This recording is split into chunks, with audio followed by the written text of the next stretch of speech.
universities, and I will be today's moderator. At the outset, I must say that we are very pleased that almost 800 energy educators and experts from well over 100 schools and many other organizations have registered for this event. Our presentation today will be divided into 4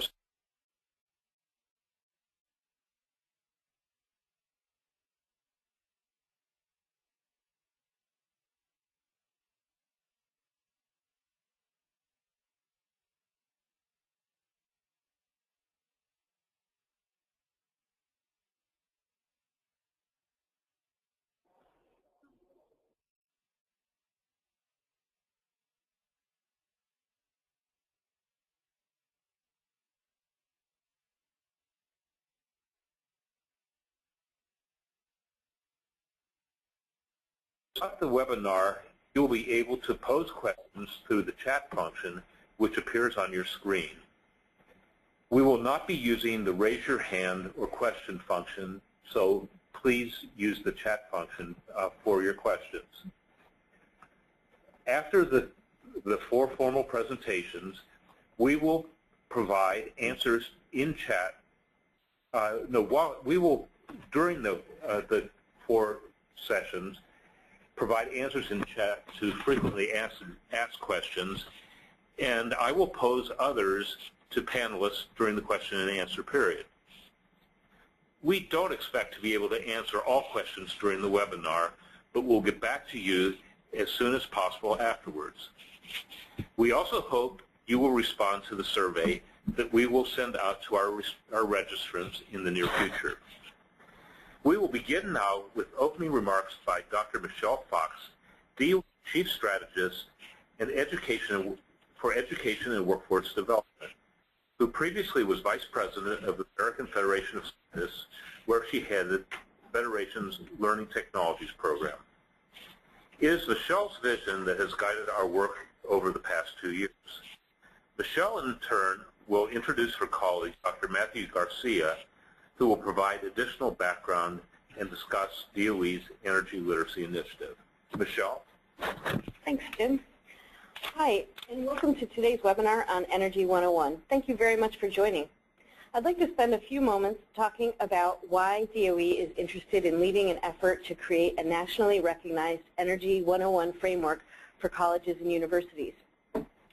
Energy 101 is part of a broader energy literacy effort that is vital to helping achieve national energy goals. As you can imagine, there is a lot of very specific workforce training that our office conducts. This includes projects like solar panel installer training, but a broader approach is needed if we are to innovate, produce, and move to a clean energy economy. There's a lot of talk about clean energy, climate change, and our all-of-the-above energy strategy. Through our energy literacy efforts and our systems-based Energy 101 approach, we're hoping to connect. Oh, I'm sorry, I've been told to speak up. I'll adjust here. Through our energy literacy efforts and our systems-based Energy 101 framework, we're hoping to connect interdisciplinary concepts so that students can bridge science, engineering, economic, and even policy concepts to help make more informed decisions about their own energy use. Having a more energy literate citizenry has a lot of benefits, including economic development through energy savings and jobs for those helping us save energy, improved competitiveness as we choose innovative technologies, enhanced security by reducing our dependence on foreign oil, and protecting our health and safety by mitigating the impacts of energy production and use. But traditionally, we have not been teaching and learning about energy in a systems-based approach. Our goal was to lead a national dialogue that would result in a new way to teach a basic energy course. At the same time, we created and made available an open-source online platform where the concept of a holistic, integrated, and critical thinking could be demonstrated and visualized. You will hear more on this platform called Enter later in this presentation. It will help you to access the materials, simulations, and new approaches we are discussing. We have been working with academic institutions to develop and begin implementing a new vision for energy education. The result, we hope, is a framework that is flexible enough for faculty to adapt and for students to find engaging and exciting. The Energy 101 you will hear about next can help equip students with critical thinking skills and integrated knowledge of basic energy principles. It can help position them to make informed and sustainable decisions about energy. Such an approach may also encourage students to pursue more STEM careers and work in the various energy industries and sectors. Our work to initiate and lead the national dialogue around energy literacy and provide a platform to deliver curriculum is only a beginning. The real work of engaging and inspiring the future workforce, so vital to our nation, begins in the classroom. And we look forward to working with you to enhance our Energy 101 effort in the coming years as this approach is implemented in colleges and universities across the country. I'll turn it over now to Matt Garcia to provide more background on this initiative. Matt? Thanks, Michelle. So I think this slide is really helpful in explaining the current fundamental problem we have when we talk about energy literacy in the United States. In a study conducted by the National Environmental Education and Training Foundation in 2002, when adult participants were tested on their general energy knowledge, not technical or scientific in nature, only 12% passed a basic quiz on general energy topics. What is even more alarming is that the participants' perception of their energy knowledge did not meet their actual knowledge, with 75% of those taking part in the quiz believing they had a lot or fair amount of energy knowledge. This disconnect between actual and perceived energy knowledge sets up a precarious situation in which energy decisions are based on perceived and not actual knowledge. Also, take note that while this study was conducted over 10 years ago, similar studies since have shown the same paradigm. Thus, increasing the nation's energy literacy is an important goal of a number of the initiatives that our office coordinates, since energy literacy empowers people to make informed decisions. Our two main initiatives that are in support of this goal are the Energy Literacy Fundamentals document and the Energy 101 course framework. Both initiatives were designed to support the thriving communities of energy educators that have long since been aware of our nation's energy literacy challenges. The Energy 101 framework has its genesis in the Energy Literacy Fundamentals document. The Energy Literacy Fundamentals document was released in March of 2012, and some of you on the call today may have indeed helped in its creation. The document was an effort to define what it is to be energy literate by identifying energy fundamentals and core concepts that everyone could agree were important in the understanding of energy at a fundamental level. The peer review process, which included an expansive and broad assortment of energy experts, organizations, energy educators, and federal agencies, identified 7 essential principles and 49 associated fundamental core concepts that were included in the final document. The 7 principles not only cover the scientific and technical aspects of energy, but also the economic, behavioral, and societal aspects involved in energy. For those of you not aware of the document, it can be downloaded at the Education and Workforce Development website at the address below.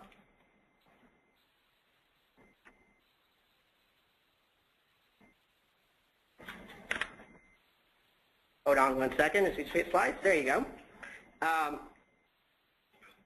As an example, here's one of the energy literacy principles and its core concepts. In this example, we see the energy literacy principle number 5. Energy decisions are influenced by economic, political, environmental, and social factors. This principle is supported by 7 fundamental core concepts. The principles and fundamental concepts were intended and designed to be unpacked and applied for a broad variety of different learning audience and setting, offering a universal framework upon which curricula can be based on without prescribing when, where, or how content is to be delivered. This brings us to the main topic of today's webinar, the Energy 101 initiative and its utility in the higher education setting. The main goal of the Energy 101 initiative is to support the creation of an Energy 101 course framework for a multidisciplinary higher education undergraduate course for teaching the fundamentals of energy using a systems-based approach that can be modified to meet the differing needs of the nation's universities and community colleges while still being universally recognized as a fundamentals course in the same context of other 101 or other fundamental courses like biology, chemistry, or physics 101. Early on, we identified 6 components that could help us meet this goal, which are highlighted here, and will also be topics of further discussion in the presentations that follow today. These 6 components are the use of the energy literacy principles as a starting point, the ability to individualize for specific student audiences and settings, that it be the result of expert review and public comment, that it provide roadmaps for course adoption, that it leverage the National Training and Education Resource, or ENTER, and learning technology for course content, and that we also have leverage energy literacy and energy education partnerships. Illustrative of our desire to leverage partnerships is the Energy 101 team members, the Association of Public Land-Grant Universities, the Environmental and Energy Studies Institute, Oak Ridge Associated Universities, the University of Maryland, and Hartford Community College.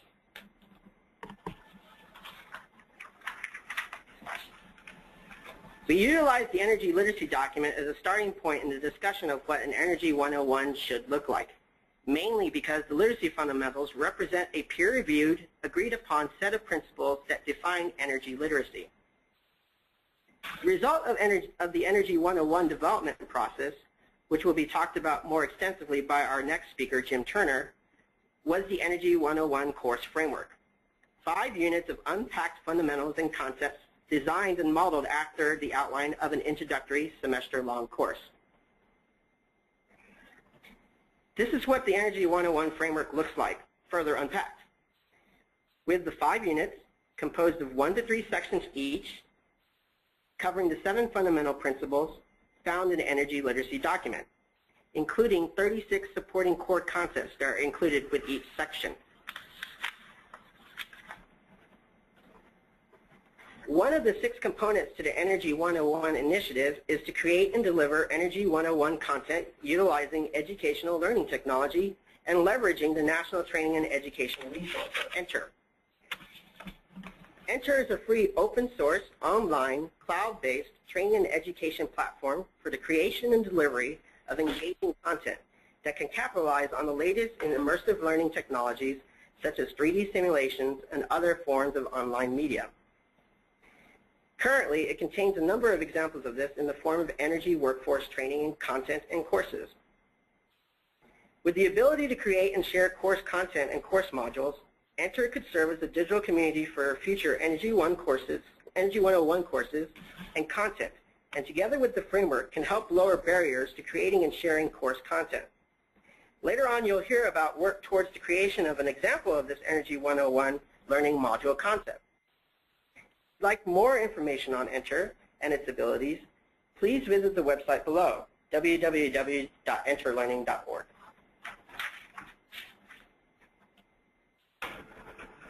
So again, the Energy 101 framework, much like the energy literacy document, are both initiatives to support ongoing efforts to define energy literacy and to be helpful in creating energy curricula, serving as support lattices with sets of universally accepted fundamentals, so that when we ask the question, what does it mean to be energy literate, the answer we get back is relatable to all.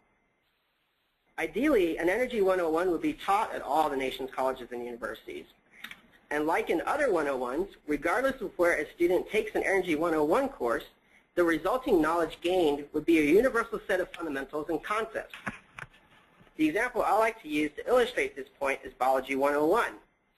Wherever you take a Biology 101, you can safely assume that the students have been exposed to basic biological concepts like cellular respiration or cell cycle.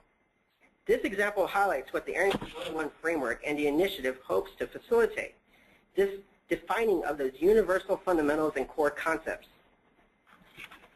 So with that, I now turn it over to Jim Turner, who will explain the development and the teaching philosophy behind the Energy 101 framework. Thank you.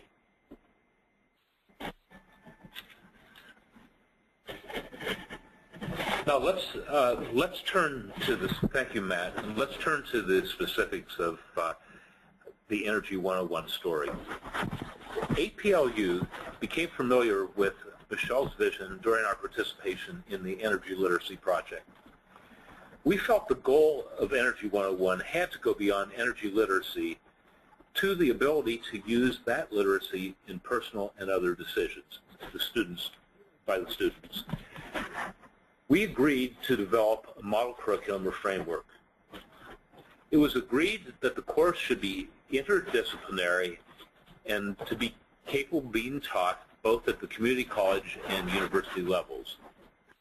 Since Michelle was interested in Energy 101 eventually becoming an AP course, an advanced placement course, we felt it was important to bring in Lee Apps from the University of Maryland, who had years of experience in developing an introduction to engineering design concept, which has drawn the participation of the College Board.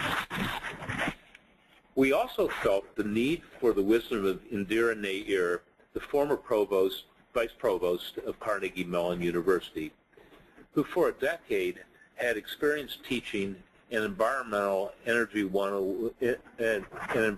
101 course with similar goals to DOE's course.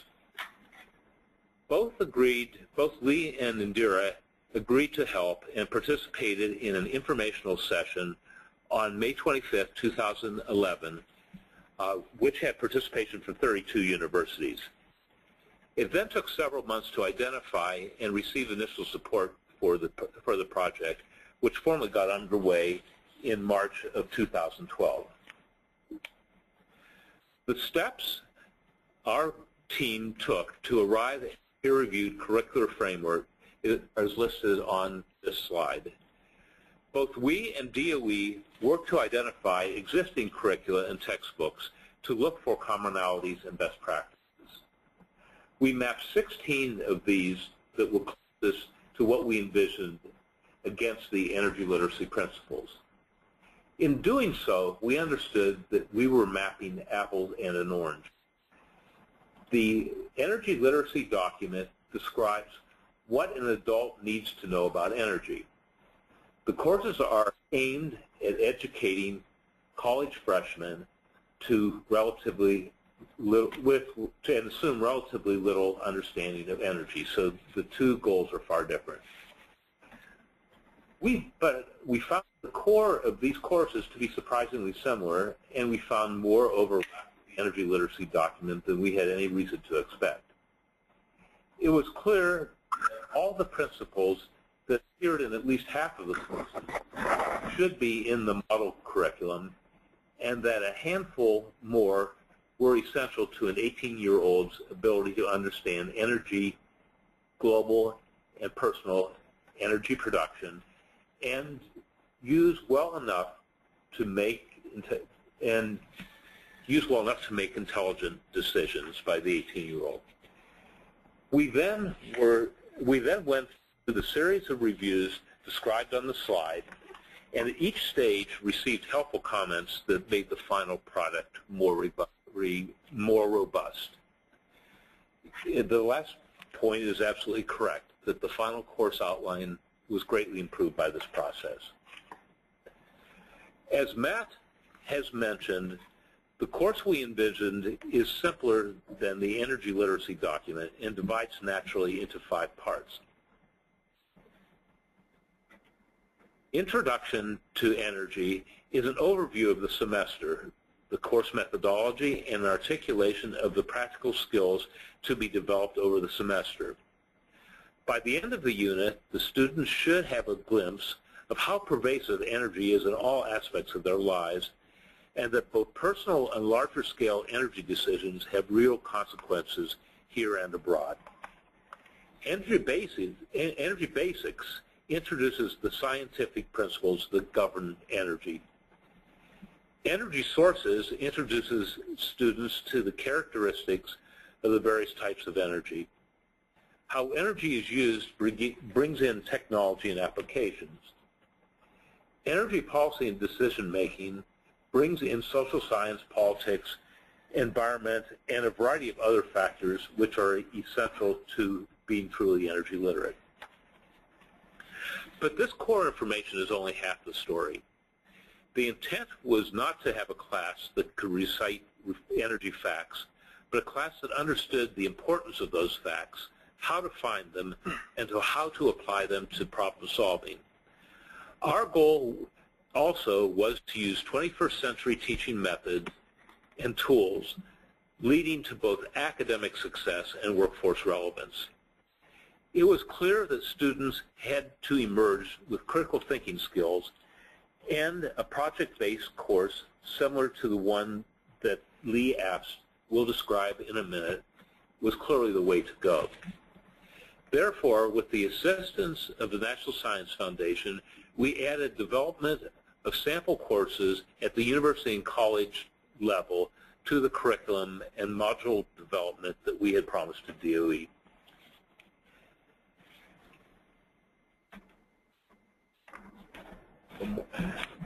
At this moment, Lee will describe the course that he is teaching that implements the curricular framework.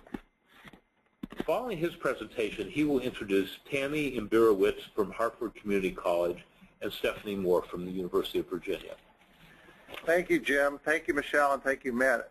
As we know, this has been a very collaborative effort with people from around the country to create this pilot course at the University of Maryland and with our sister institution, Hartford Community College. One of the issues that we had to deal with initially was how do you take the Energy 101 curricular framework with the energy literacy fundamentals and the core concepts and pull them into a course that was a general undergraduate curriculum course. So what we did was we looked at the underlying philosophies of both the Energy 101, which is basically we wanted the students to have not only a fundamental knowledge of the energy principles, but how to develop critical thinking skills to make informed decisions across a whole range of content knowledge, whether it's energy production, energy use, sustainable development, or other issues. It crosses a broad range of knowledge. So what we thought was, in context of what we have at the University of Maryland called I-Series courses, and these courses are intended to spark the students' imagination, to inspire their intellect, to inspire and challenge them to meet new challenges, to wrestle with the big questions, and to bring in knowledge from across disciplines. So we thought the two philosophies actually came together, and what we did was create a course called Designing a Sustainable World. Designing a Sustainable World basically is a series of about 30 lectures that are tied at each lecture to the unit level of the fundamental curriculum. They're tied to topics like the formal laws governing energy or introduction to units, down to the actual associated core concepts of the energy literacy fundamentals. So the course itself wraps both the curriculum, the core fundamentals into a way that the students can understand the content, but more importantly, as you'll see in a few moments, we use the design process for them to actually tie their content knowledge into a problem-solving process so they can address real issues. So what we've done is we've taken a well-known application or model called Understanding by Design, developed by Grant Wiggins and Jay McTighe. And we developed for each of the lesson plans what we call the essential questions. These are actually the essence of the issues you're trying to address in each of the classes. For example, how is design different from the scientific method? Many of the students that come into our course understand the scientific method, but maybe not the design process. We talk about research, why it's important when you are faced with understanding an energy or sustainability issue, why you need to do research and how do you conduct your research. We talk about when you solve problems, especially when you apply the design process, it's iterative. And often you will fail in some of your initial solutions, but you learn from your failures. So what we try to do then is say, as you now learn these basic concepts through the core fundamentals, how can you apply these concepts in real-world applications? So basically what we've done then is taken the framework, which Jim and his colleagues around the country have helped develop. We took the DOE-developed energy literacy fundamentals and their associated core concepts and mapped them to each of the lesson plans within the course. And at the initial start of each lecture, we actually tell the students what their essential questions, what their depths of understandings of they're going to learn in that particular lecture, and also what it ties back to the energy literacy principles that hopefully when they leave that class today, they will actually have at least an informed knowledge of the principles themselves. So what we decided, though, was having content knowledge and not being able to apply it was only half the intent of the course. So what we decided was, based on our work that we're doing with engineering AP design, we thought that the engineering design process, or the design process, is actually a good way to allow the students to practice and apply their knowledge through a process of design, which is problem solving, it's teamwork, it's collaboration, it's modeling, it's creative thinking. If you think about design, it's actually those 21st century skills everyone talks about, and it allows you to actually apply these skills in a context. So what we've done then is we've said, okay, it's great that we can have the students do these projects, but how are we going to capture these projects in a way that we can basically align the literacy principles and form chains of reasoning between what the students are doing in class, what they're learning, and how do we then inform ourselves to the learning process. So we decided to use an electronic portfolio, which has been developed by Project Lead the Way, and it's free to everyone. Anyone can use it. It's based around the engineering design process. What we do is basically, as we teach the content for each one of the energy literacy fundamentals, we talk through the students' application of those fundamentals in context of their design process. So, for example, a student would, and we're actually going to cite actual student work, where this student is a freshman. She's in letters and science, pre-med, and so she's trying to develop a process to use excess radiation as an energy source. So the first thing she did was research the problem. You know, you have to research, look at what people have done before, and then enter that into the electronic portfolio. Other students, one of the things we realized that each student learns and applies their knowledge differently. So we wanted to give them different tool sets so that they could apply their knowledge in a way that was personal to them. So for example, we talk about mind mapping, which is really a visual way for students to brainstorm. They can pictorially draw out their ideas. It's like doodling. They can doodle their ideas through a brainstorming process. So for example, one student has brainstormed the different energy sources available within a gym and how can you more effectively use those energy sources. Another student has taken the mind mapping process, and when we talk about life cycle analysis, they actually used it to map out the life cycle analysis for their designs. We've also taught students how to use word clouds, because throughout the course they have homework, they have assignments, they have their e-portfolio, so they're creating all these documents. So we taught them to take these documents, pick out the words and the phrases that pop up the most, and so basically a word cloud is a weighted list of the information they're presenting.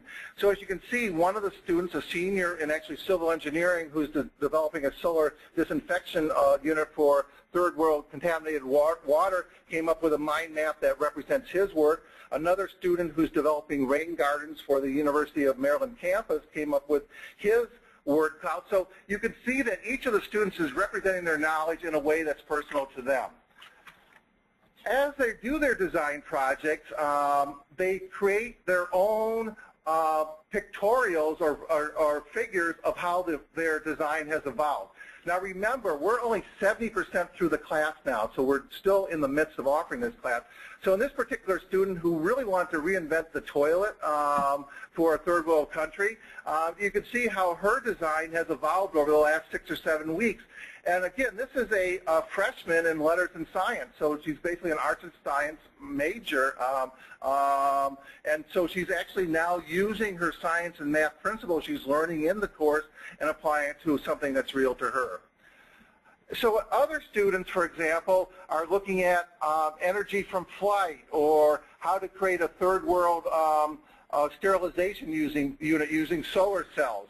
And in the process, they're all defining their problems, they're developing their design concepts, and also looking at design viabilities, as is illustrated in this slide by the various projects shown. As they go through this process, they're developing their depth of understanding of their content, they're putting it into ePortfolio, and so they're developing a record over time of their projects which they own, which is theirs. So they can show it to others after they leave this course. This now becomes part of their CV in a sense. This is their portfolio. They learn how to use portfolios.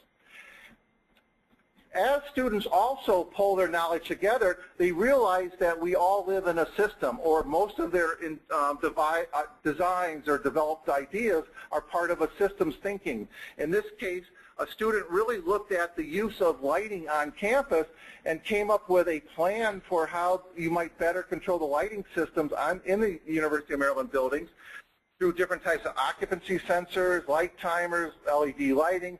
In a sense, they're learning how to think in systems. You know, these aren't just, we don't live in our island ourselves. Everything's part of a system, so students start thinking in terms of systems.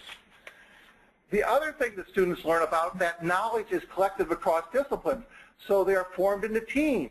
The teams look at a problem. And for example, this particular team of 3 students are looking at how can you use energy in a more effective way for the fermentation process. So they look at solar energy, they look at thermal energy, geothermal energy, and they decided that their design would be based on geothermal energy.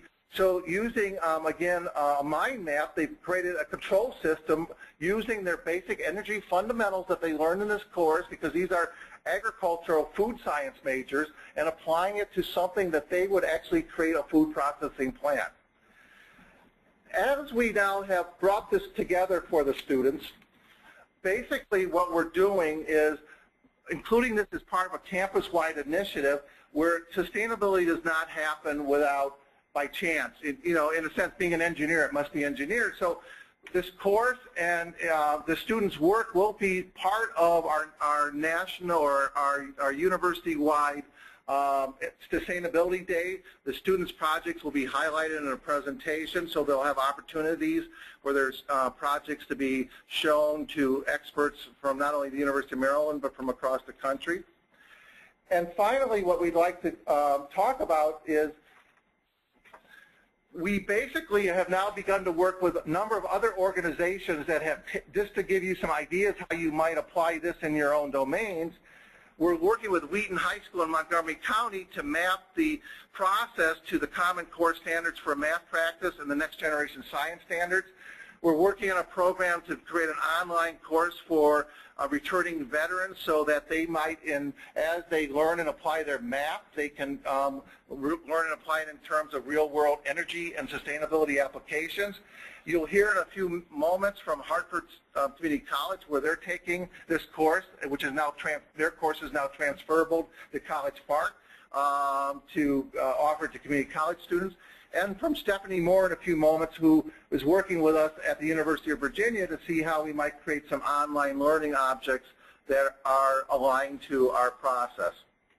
And finally, like I said at the beginning, this has been an effort of multiple groups, multiple organizations, and they all deserve credit because this is not just one person doing this. This is a team of people coming together to help students learn. Thank you.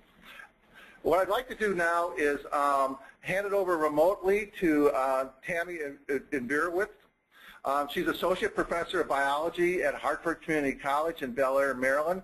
She teaches courses in human ecology, soils, biology, and environmental sciences, and she serves as chair for the campus Sustainability Committee. Tammy? Thanks, Lee. Hi, everyone. Thanks for joining us today.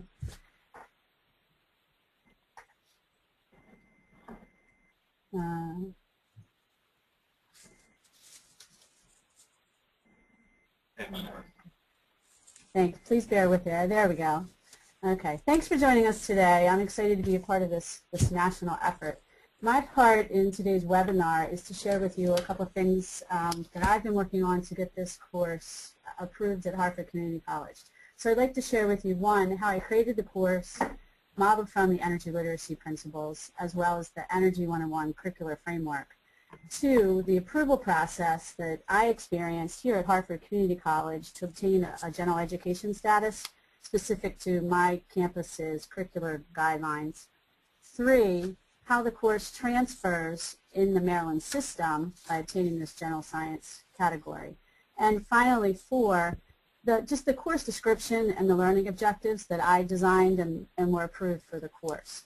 So to begin with, I just want to explain the course is titled Introduction to Energy and Sustainability. It was put into a physical science course code with the code of SCI 109. It will be offered for the first time in the fall of 2013. The course learning objectives were written to align with the energy literacy principles, and the course design and delivery will follow the Energy 1 curricular framework and will involve a series of class projects, mini labs to explore the concepts of energy science, field trips here on campus to view what we have here. We have a lot of green design. We have solar power, we have wind power, we have geothermal, as well as look at some of the other energy sources in the region. And they will also look around at the global perspective of energy sources compared to the United States. And then finally, they'll come up with their own sustainability plan to implement a lot of the work that they've worked on with energy science, either for school or work or home or a combination of all of those. So the process to get approved, every college has their own curricular framework that you have to work from to get a course approved, and every college has general education requirements that each student must achieve before they graduate. So they can fit into humanities, arts and humanities, math, behavioral and social science. The course that I designed potentially fit into two categories, as a general education interdisciplinary and emerging issues, or as a general science, general education science. I requested, and I was approved by the committee for general science. I want to emphasize that I want to emphasize energy science in the course, and that it's used to shape our decisions about our energy choices, to learn about the policies and the social impact. And although it is also an emerging issue, I felt it fit within the science category, and my curriculum work group supported it. So I think it aligns best with the energy literacy principles and Energy 1 curriculum framework. Many students have to take more general science courses, so I also thought that would generate more student interest in the science of energy. So once it was approved as a general science course, it then is approved for transferability to all Maryland transfer institutions. So it will now transfer to all across Maryland to any student who transfers. They'll be transferring it as a general science to meet that requirement. The key feature to get it approved on our campus was to have the University of Maryland approve our course as an equivalent transfer to the University of Maryland course. So they were designed together to make that happen. So that was a big key feature to set precedent. So now that it is approved here at Hartford Community College, other community colleges across the state can now use it as an equivalent course that's already in the books for transfer to other institutions. So that's a big thing that's important when students take courses, especially at a community college, that it transfers to meet requirements of other schools. So this is a great start. The next slide shows the course description. So I just thought I'd share with you just how the course description was written to align with the energy literacy principles. And then the slide after this is showing you the course learning objectives. So for my campus, the learning objectives have to be written in a certain format, and this is the format that was written, and these were devised to be directly from the energy literacy principles and then will be applied through the course through the Energy 101 curricula framework. So with that, I'd like to move on to our next speaker, and thank you for your time. Yes, I'd like now to move to Dr. Stephanie Moore at the University of Virginia remotely. All right, thank you, Lee.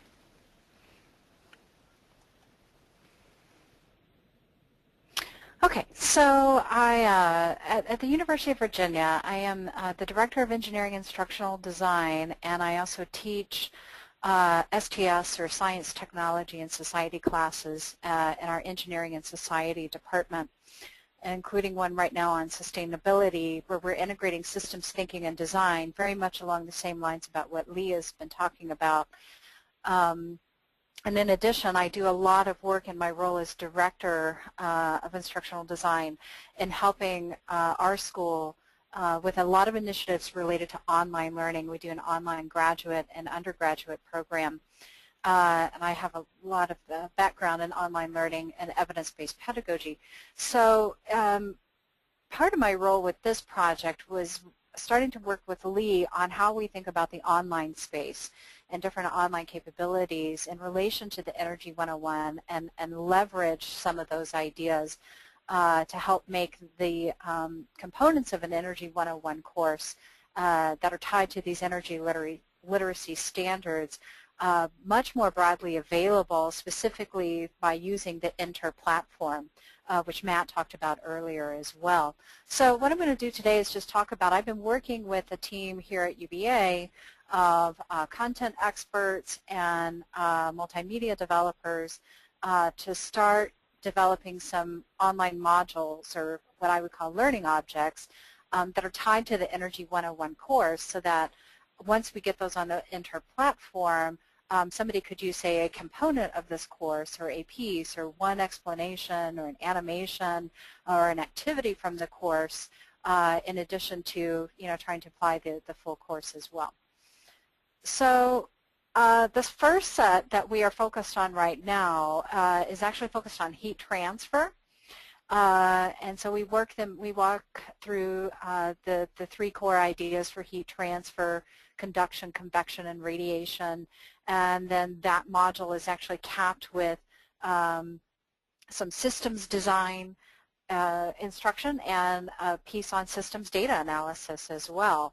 And so part of what I've been doing is leading the team to design these modules based on evidence-based approaches to how we develop effective online multimedia learning materials and make the online learning interactive, either for somebody taking this module on their own, or say for a teacher or an instructor who decides to use a module in their class and can use some of the activity or group-based ideas along with that as well. So here I've just laid out conceptually the different pieces that are going into those module designs. On this first one, this one is focused on thermal energy basics. So we break it down into the three basic concepts of conduction, convection, radiation. And there is some explicit instruction, meaning, we're going to tell you what these ideas are.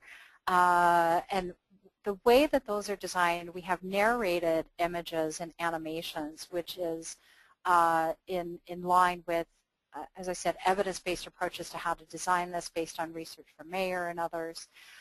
In addition, there are some periodic quizzes on basic concepts. We know that this actually helps improve student learning, especially in asynchronous online modules.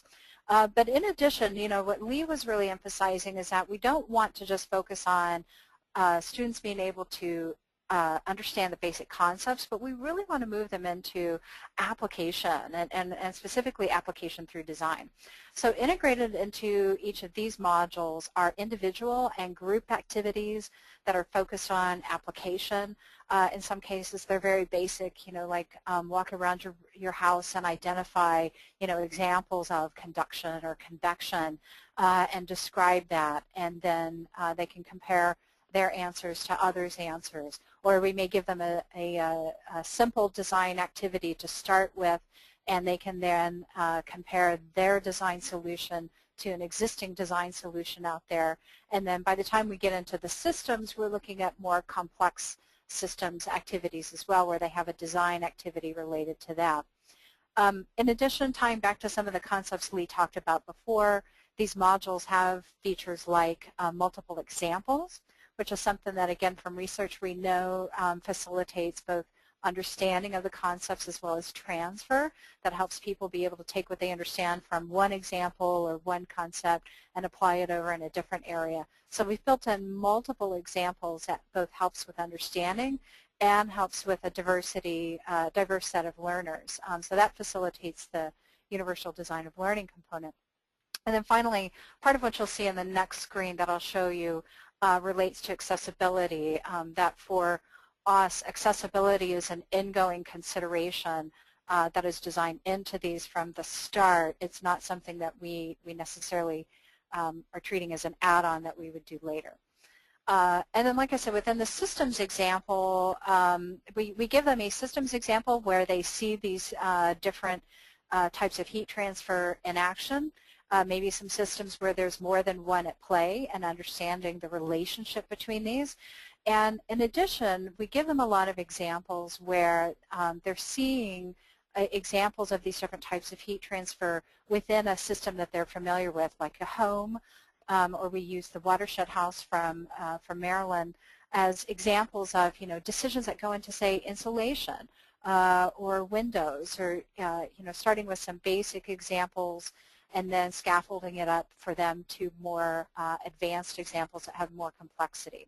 And again, they have to do a systems design activity, and then they're provided data, and they have to interpret that data and make some decisions based on that data. So for just a quick example, I've captured some screenshots here of the storyboard for one of these that we've started with. And again, this is for thermal energy.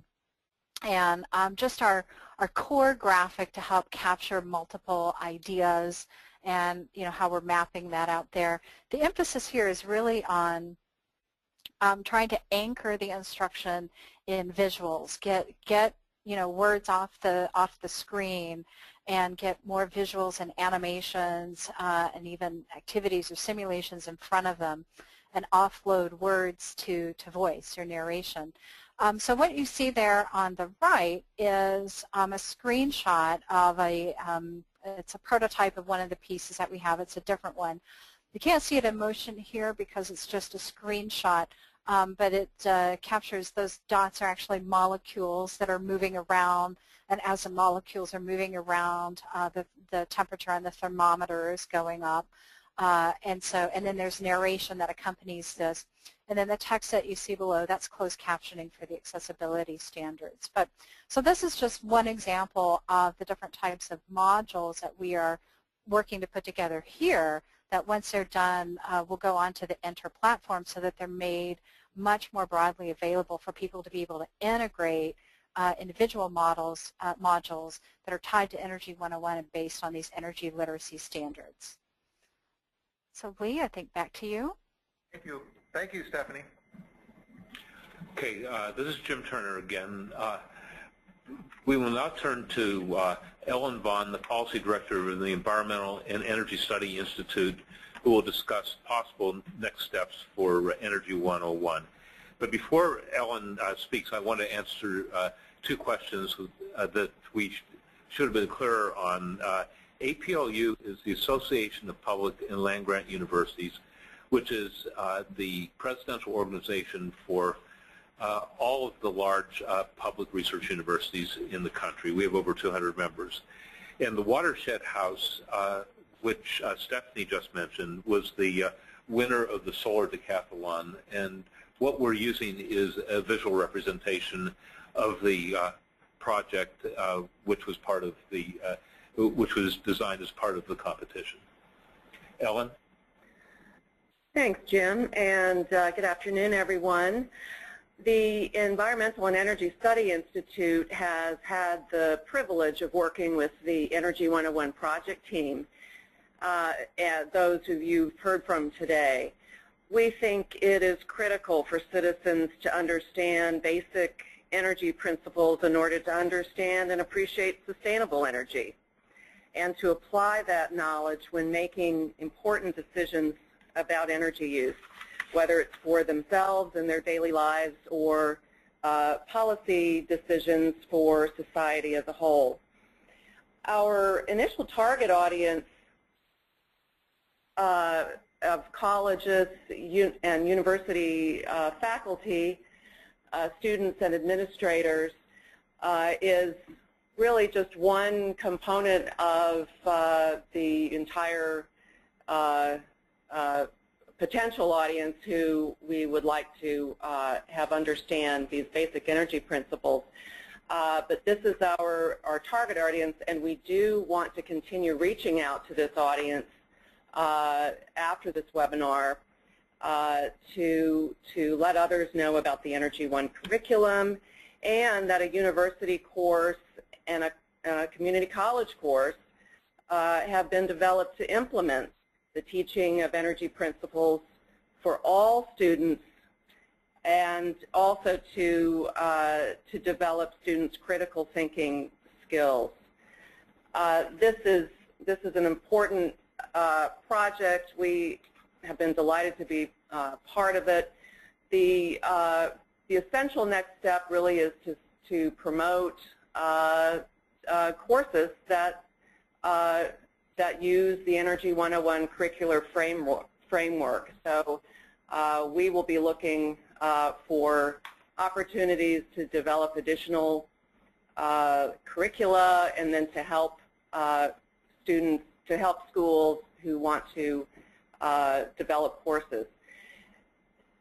We would also suggest that Energy 101 participants and champions can join us in this effort. Start or join a discussion on the Enter forum about Energy 101 courses, textbooks, modules, and other topics. Please tell your friends, tell educators, students, and others about Energy 101. Our project team is delighted that we'll be working with some key stakeholder groups such as Second Nature and schools who have signed on to the American College and University President's Climate Commitment to assess their interest and what they would need to move forward in developing Energy 101 courses. So really the essential question as you leave this webinar is, are you thinking about proposing or developing an Energy 101 course? Would you like to learn more about the framework, about the two courses that you heard about today? And would you give us feedback? So we invite you to contact us and let us know your thoughts. And we have been working with Bentley University to follow up on this as well. Bentley University has designed a survey that we hope some of our key partners can send out to assess your interest in moving forward. So thank you.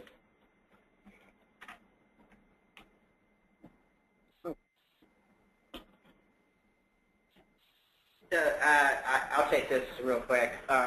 We wanted to also just reiterate that one of the main ways that was talked about today was about helping out with Energy 101 is to develop your own course content and share it on Enter, like content that Stephanie described a little while back. Also, there are a couple of funding opportunities available for this type of utility of Enter and energy content.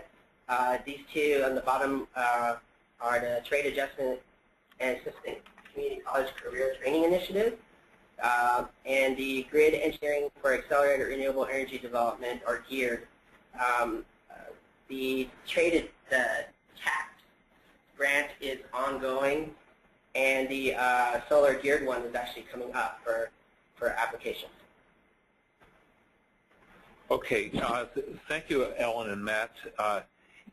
In summary, I would be remiss if I didn't mention Carrie McCarran, who has been our Associate Energy Director at the Association of Public and Land-Grant Universities, an integral part of our team, and the well over 100 other people at all of our organizations, plus our advisors and commenters who were all necessary to put together what you've seen today. The slide before you returns us to where we started this webinar. As you look through the original project scope that Matt outlined earlier, you'll see that we not only created the model course framework, but we are demonstrating how it works at the university and community college level through Lee and Tammy's courses. Ellen has described our preliminary thinking where we can head from here. We now would like to turn what's been a monologue into a dialogue on how to mesh energy literacy with standards, tools, and practices of the emerging 21st century learning environment.